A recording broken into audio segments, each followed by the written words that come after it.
Prior to the War of 1812, navigation between Lake Erie and the upper Great Lakes was forced to pass through a very narrow channel on the lower Detroit River.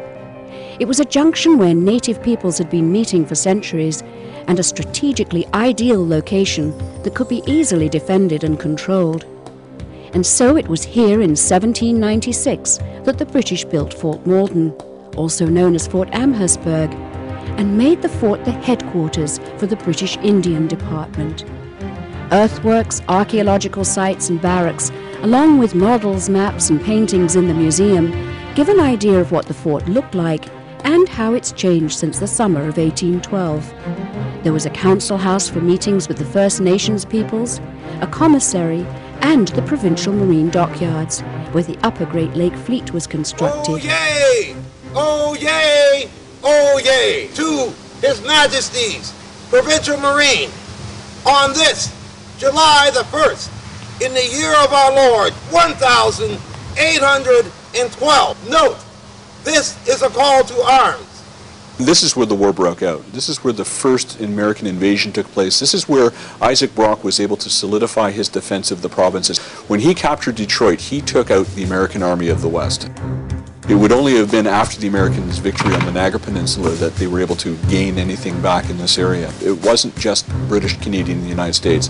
There was a variety of First Nations people, and Fort Malden played a major part in the development of that relationship. It was here that General Brock first met with the great Shawnee warrior Tecumseh. Reenactment groups honor the 30 different nations who fought under the great chief and allied themselves with the British in the hope that someday they'd be given their own homeland. In May 1813, the Americans captured Fort George and the British lost the Niagara frontier. Fort Malden was isolated.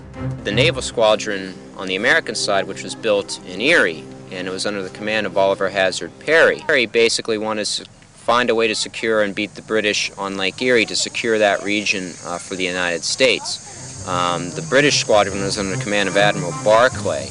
Both the British and the Americans were anxious to gain control of Lake Erie. When the American squadron moved into Put-in-Bay in the late summer of 1813, potentially cutting off the supply routes to the forts and their native allies, the British fleet was forced to leave Amherstburg and engage in battle. They worked their way to windward all that previous night until the morning when they waded up to windward of the enemy, and the Americans came out to meet them from their Put-in-Bay harbor. And at that point the wind changed, and suddenly the Americans had the wind advantage. The British concentrated all their fire on the American flagship and actually put it out of action. Perry, the Commodore on the American ship, left his ship, rowed over to a fresh ship and proceeded to turn the battle around and gave it back to the British, who were at that point so weakened they couldn't defend themselves. So it was really a turnaround victory. Communication between Harrison and Perry was simply that Perry had wrote a note to him saying that we have met the enemy and they are ours.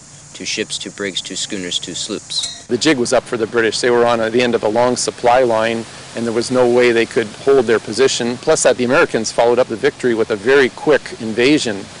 They put troops aboard all those ships that they had captured and brought them back up to this area. The Americans could land anywhere they wanted along the north shore of Lake Erie and outflank this fort. So it was decided to destroy everything that could be of use to the Americans and began a slow retreat up the Detroit River to the Thames Valley. For more information, visit our website on topoftheworld.net.